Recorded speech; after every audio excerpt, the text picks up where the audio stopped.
আসসালামু আলাইকুম, কেমন আছেন সবাই? আশা করি যে যেখানে আছেন আল্লাহর রহমতে সবাই বেশ ভালো আছেন। নিয়ে এলাম আরেকটি রেসিপি আপনাদের সামনে।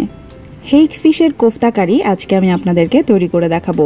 আমরা যারা বাইরে থাকি তাদের হেগ ফিশটা কিন্তু নর্মাল সচরাচর খাওয়াই হয়, আর যারা আমার মতো বাঙালি, তাদের আশেপাশে কোনো বাঙালি দোকান নেই, তাদের তো রেগুলার মাছ খেতে হলে বিদেশি মাছই খেতে হয়। তো সেই বিদেশি মাছটাকে কিভাবে বাংলাদেশের স্বাদ আনা যায় সেটাই আজকে তৈরি করে দেখাবো। আশা করি আপনাদেরও উপকারে আসবে। চলুন দেখে নেই কীভাবে হেগ ফিশের কোফতা কারি তৈরি করতে হয়। হেগ ফিশের কোফতা বানানোর জন্য আমি এখানে হেগ ফিশটা নিয়েছি। নর্মাল আমরা ফ্রান্সে এটা ফ্রোজেন ফিশটা যেটা পাওয়া যায় হেগ ফিশ বলে ইংলিশে, তো সেটা আমি নিয়েছি। এখন আমি এটাকে ভালো করে, উপরে কিন্তু একটু একটু আঁশটে থাকে, সেটা কিন্তু ক্লিন করে নিতে হয়। আর মাঝখান দিক দিয়ে আমি জাস্ট কেটে নিয়েছি একটু বড় বড় টুকরো করে, কারণ এটা আমি এখন ফুড প্রসেসরের মাধ্যমে এটাকে ব্লেন্ড করে নেব। আমি ফিশগুলো দিয়ে দিচ্ছি। এখানে প্রায় 400 গ্রামের মতো মাছ আছে।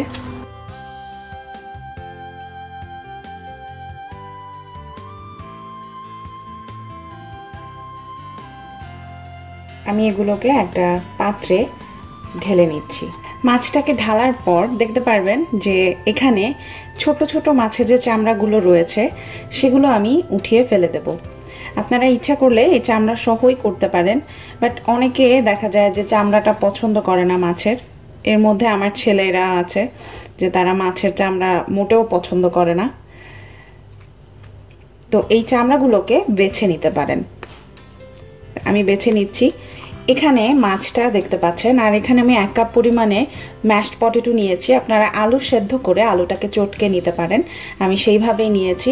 এখানে 2 টেবিল চামচ পরিমাণ কাঁচামরিচ কুচি আছে, খুবই কিউব করে দেখতে পাচ্ছেন, খুবই মিহিন করে কাটা।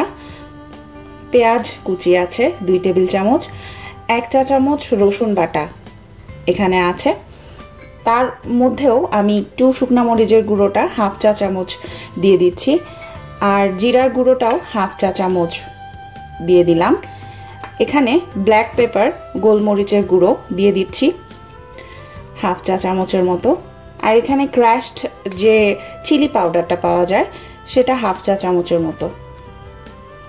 এটা ফ্লেভারের জন্য, অতটা ঝাল হয় না, জাস্ট একটু ফ্লেভারের জন্য দিয়ে দিচ্ছি স্বাদ অনুযায়ী লবণ। ফিশ সসটা দিয়ে দিচ্ছি 1 চা চামচের মতো, আর এখানে সবার শেষে দিয়ে দিচ্ছি লেবুর রস। লেবুর রসটা 2 চা চামচের মতো। এগুলোকে এখন খুব ভালো মতো মিলিয়ে নিয়ে তারপরে এই মাছের সাথে এবং আলুর সাথে মিলিয়ে নিতে হবে। নর্মাল এইভাবে যদি আপনারা চুলার মধ্যে দিয়ে দেন তাহলে কিন্তু মাছটা খুলে যাবে। যে কোফতাটা চুলার মধ্যে দেয়া হয় সেটা কিন্তু খুলে যাবে। তো এটাকে ব্যালেন্স করার জন্য এর মধ্যে দিয়ে দিতে হবে একটা ডিম। একটা ডিম দিয়ে দিলাম এর মধ্যে। ডিমটা দিয়ে এটাকে খুব ভালো মতো মিলিয়ে নিতে হবে। আমার মাখানো কমপ্লিট। আমি এখন ঠিক মিডিয়াম সাইজের গোল গোল বল করে এগুলোকে এখন ভেজে নেব। আমি চুলায় 1/4 কাপের মতো তেল দিয়ে দিয়েছি। আমি একটা একটা করে এখন সাইড দিয়ে দিয়ে এগুলোকে ভেজে নেব। ঠিক এইভাবে করে দেখতে পাচ্ছেন, এরকম কালার করে একটু ব্রাউন কালারের মতো করে এগুলোকে ভেজে নিতে হবে। এরপর এই একই তেলের মধ্যে আমি দিয়ে দিচ্ছি 1/2 কাপ পরিমাণে পেঁয়াজ কুচি। পেঁয়াজটা খুবই একদম দেখতে পাচ্ছেন যে খুবই কুচি করে করা। এটা আমি ফুড প্রসেসরে করে নিয়েছি, একটু ক্র্যাশড টাইপের। আপনারা ইচ্ছা করলে একদম বেটেও নিতে পারেন, বাট একদম বেটে নেওয়ার থেকে খুব বেশি ভালো হয় যদি এই রকম করে নিতে পারেন। তো পেঁয়াজটাকে একটু ভেজে নিতে হবে। পেঁয়াজটা ভাজা হতে হতে এর মধ্যে দিয়ে দিচ্ছি 1/2 চা চামচ পরিমাণ রসুন বাটা, আর দিয়ে দেবো খুবই সামান্য 1/2 চা চামচের চেয়েও 1/4 চা চামচের মতো আদা বাটা। এখন আমি এর মধ্যে দিয়ে দিচ্ছি 1 কাপ পরিমাণে টমেটো, ফ্রেশ টমেটো পিউরি করে রেখেছি, একদম ব্ল্যান্ড করে নিয়েছি, সেটা আমি এর মধ্যে দিয়ে দিলাম। এখন দিয়ে দিচ্ছি স্বাদ অনুযায়ী লবণ।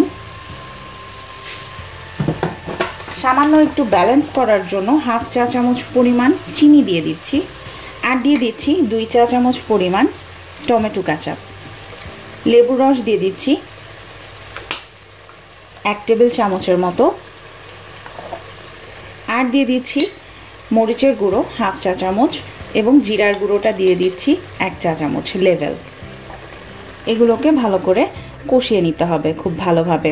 আর একটু ঝাঁঝালো আনার জন্য, এটা যদিও অপশনাল, আপনারা এটা স্কিপও করতে পারেন, বাট খুবই ভালো লাগে যদি ইউজ করেন। এর মধ্যে আমি দিয়ে দেব 1 চা চামচ পরিমাণ সরিষা বাটা। এটা আমি ভিউয়ার্স আগেই বলেছি যে এটা অপশনাল, আপনারা এটা স্কিপও করতে পারেন, বাট দিলে খুবই ভালো হয়। আমি এখানে 2 চা চামচ দিয়ে দিচ্ছি, এটা ঝাঁঝালো একটা ফ্লেভার আসে, খেতেও খুব ভালো লাগে। বাট এটা খুব বেশি দেওয়া যাবে না, আমি এখানে 2 চা চামচ দিয়ে দিয়েছি। এখন এটাকে যতক্ষণ পর্যন্ত না তেলটা উপরে চলে না আসছে ততক্ষণ পর্যন্ত খুব ভালোভাবে কষিয়ে নিতে হবে। আমার মশলা কষানোটা হয়ে গেছে, দেখতে পাচ্ছেন উপরে তেলটা চলে এসছে। এই পর্যায়ে আমি এখন আমার যে কোফতাগুলো ভেজে রেখেছিলাম সেগুলো দিয়ে দেব। কোফতাগুলো দেওয়ার পরে 2টা কাঁচামরিচ শুধুমাত্র মাঝখান দিক দিয়ে ফালি করে দিয়ে দিলাম। কোফতা দেওয়ার পরে এটা নাড়াচাড়া করা যাবে না। এখন আমি এর মধ্যে খুবই সামান্য 1/3 কাপের মতো পানি দিয়ে দিলাম। পানিটা দেওয়ার পর ঢাকনা দিয়ে ঢেকে 5 মিনিট এটাকে রান্না করে নেব। 5 মিনিট পর দেখতে পাচ্ছেন একদম কিন্তু তেলটা উপরে চলে এসছে। আমি কিন্তু এর মাঝে 2 বার নেড়ে দিয়েছি। নেড়ে দেওয়া বলতে জাস্ট হাঁড়িটা ধরে এভাবে একটু ঘুরিয়ে দিয়েছি। নাড়াচাড়া করলে কিন্তু ভেঙে যাওয়ার সম্ভাবনা থাকে, কারণ এমনিতেই মাছের কোফতা হয়ে গেছে। এখন আমি এটাকে সার্ভ করব। তৈরি হয়ে গেল মজাদার হেগ ফিশের কোফতা। আশা করি আমার এই রেসিপিটি আপনাদের ভালো লেগেছে। যদি বিন্দুমাত্র ভালো লেগে থাকে তাহলে অবশ্যই আমার চ্যানেলটি সাবস্ক্রাইব করবেন এবং লাইক করবেন। যদি কোনো কিছু জানবার থাকে তাহলে অবশ্যই আমাকে কমেন্টস করে জানাবেন, আমি যথাসময়ে আপনাদের অ্যান্সার করার চেষ্টা করব। এতক্ষণ সাথে থাকবার জন্য অসংখ্য ধন্যবাদ। আবারও দেখা হবে নতুন আরেকটি রেসিপি নিয়ে। সে পর্যন্ত সবাই ভালো থাকবেন। আল্লাহ হাফেজ।